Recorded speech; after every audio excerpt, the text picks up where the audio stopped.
How is KPMG associated with the healthcare sector? KPMG is one of the large big four firms.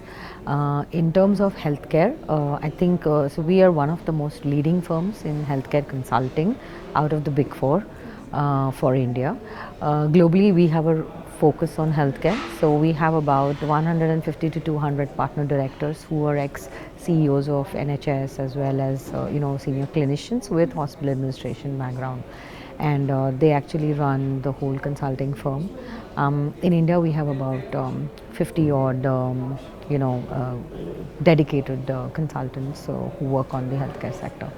And we do consulting and advisory work across the entire spectrum, which is right from deal advisory, which is the whole investment that goes into healthcare, advising private equity, venture capitals, all the funds, the private players going and seeking for funds. So, marrying all that together. Then the whole operations bit, where we do operation and process consulting for existing players. We did some very large and innovative projects for some of the large big players in healthcare, and to help them give better healthcare delivery, and also to help them optimize costs. That's the whole operational bit. And then we also do public health consulting, where we consult governments, multilateral agencies like the USAID, the WHO, the UNICEF. There is where we do their program management, which is the whole public health program management. And then the PPP, transaction advisory for the government. We also run large e-governance projects for at a state level, and then obviously interventions on policy and reforms and many other things. We were part of the planning commission, as well. Oh yes, and we interestingly, we also come up with thought leaderships, which are very focused on healthcare, and there is also national thought leaderships and international thought leaderships. So I'll just give you an example where we did some international thought leaderships. We actually took some of the Indian case studies to be taking abroad as learning lessons. Like we did Narayan Hridayalaya, we featured Arvind Eye Care is another cost-effective, health system management which we featured abroad. We actually took Dr. Arvind to Rome to, give others talks. So it's not just us learning from international experiences, it's also the international healthcare community learning from our experiences, because we have a lot of innovation.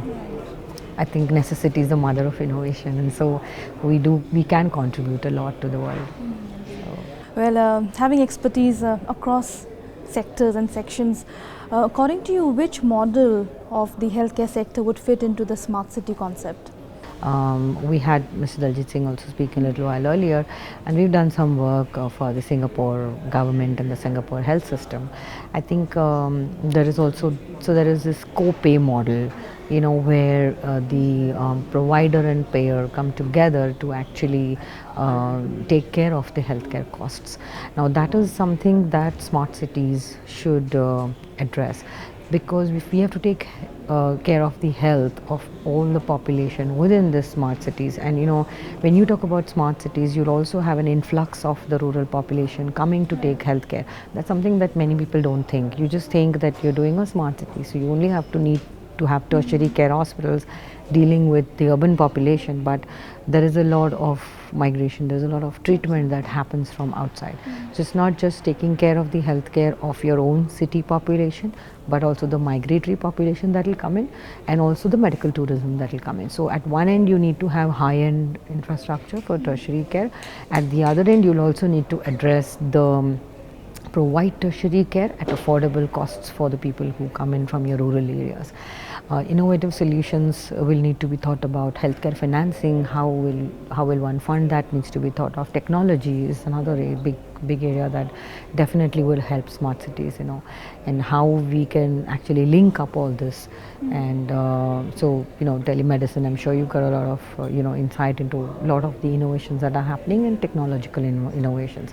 I think that's something that one has to sort out when you make smart cities. We do a lot of consulting for smart cities as well.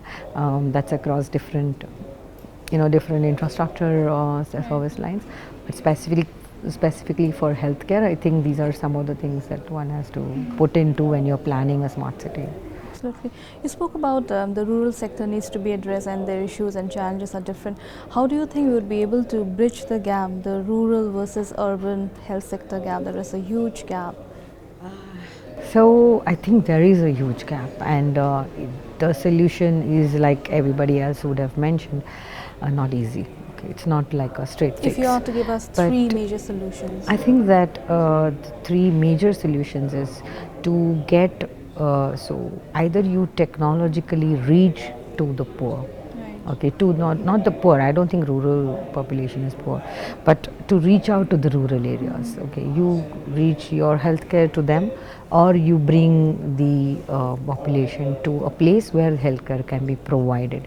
Three things that I would do is that provide them with technology so that they can to enable and do capacity building for them, help them to get resources, even if it is at a minimalistic level, but help them to get resources to treat them there. I'll just give you an example. So when we had this Ayush practitioners, doing 1 year of course in pharmacology set up by the government, and they would be able to prescribe certain allopathic drugs. Now I know the system of medicine that they have studied is different than the system of medicine that they are allowed to be prescribed to. There is a lot of issue in that, but look at it from an India perspective. We do have a large section of the rural population which today does not even have a nurse to cater to their basic needs. Now if we can make even an Ayush doctor available, because that's another very large number of manpower that's available. So to enable him so that he or she can be utilized in the rural areas, I think that's something that one should look at. Strengthening all your nurses, your ANMs, all your entire hierarchy. Yes, so I think even the rules, for example, in primary care centers, you look at it, we have rules that were made decades and decades ago. I mean, British rules. So I think. What is it that in a primary care center you are allowed to do? I think all that also needs to somewhere change. When you looking at policy reforms, I think these are the basic things. Today you look at a private medical center, they are providing all kinds of services, whether it's secondary or to some extent even tertiary. In a daycare center, they are able to provide that. Our PHCs are manned by qualified doctors. Why we can't allow them to do certain provide them with certain basic medical delivery? So change the rules, allow them to operate and do a lot of things that can be handled at a rural area. Great. If you could share and with obviously insurance, not to miss that out. Okay, so insurance and the coverage that insurance should get, the way in which we actually devise insurance policies. So when I'm talking about insurance, it's not just the private insurance but also the public insurance. So the way a Rajiv Gandhi Yojana or the way an Arogya Shri or any of the public schemes operate, one needs to think differently and one has to put those in place so that you're taking care of the financing of the treatment at the bottom of the pyramid, but at the same time you also have the private insurance which also takes care of your upper level of people. Absolutely. If you could share with us few numbers or some findings of KPMG. By the year 2028 we would be the most populous country in the world. So yes, do you think healthcare for all is possible? So healthcare for all is possible. Today if you look at it in 2014, it is about $90 billion industry. It's gonna poised to grow in the next 2 years to about 150 billion US dollars. Essentially that is a very big gap, it is a very big jump. The whole infrastructure that's going to go into that. You've mentioned, so CSR being one of the things, there is about 20,000 crores of CSR funds that will possibly be made available.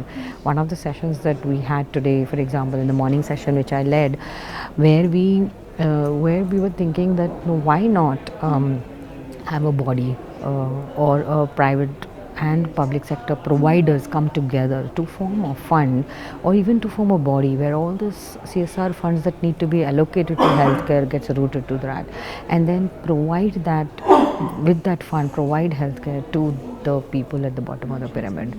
You have the doctors, you have the system, you just need to provide a mechanism for people to get that.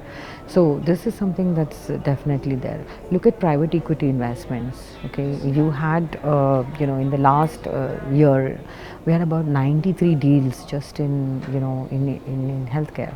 So it's a huge amount of money that's been invested. So 1.48 million US dollars actually got infused into the industry from private equity players. Your FDI has opened up, so the insurance FDI has gone up from 21% to 49%. That means that a lot more, you'll see a lot of more players coming into insurance. Right. However, looking at all this, the main challenge here is all this is happening in the urban landscape. There isn't much penetration in the rural landscape. So what could be the ultimate solution if there has to be a paradigm shift? I think one is make the reach available, and other is to make the finance available, and the third is to make the resources available. So on all these three, it has to be the three-pronged strategy which we have to adopt. So take care of the financing through insurance mechanisms, take care of availability of manpower either through technology or through capacity building of existing manpower and in putting them there. And the third is to improve the accessibility to better diagnosis, to better treatment. Okay, I always cite, when Harvard can cite the case study of Arvind eye care. I think we should also learn from that, right? The way they have gone about including community girls, community workers. So all the 10th pass, they enroll them into their system. There is no certificate that is given by the INC or IMA or anybody like that.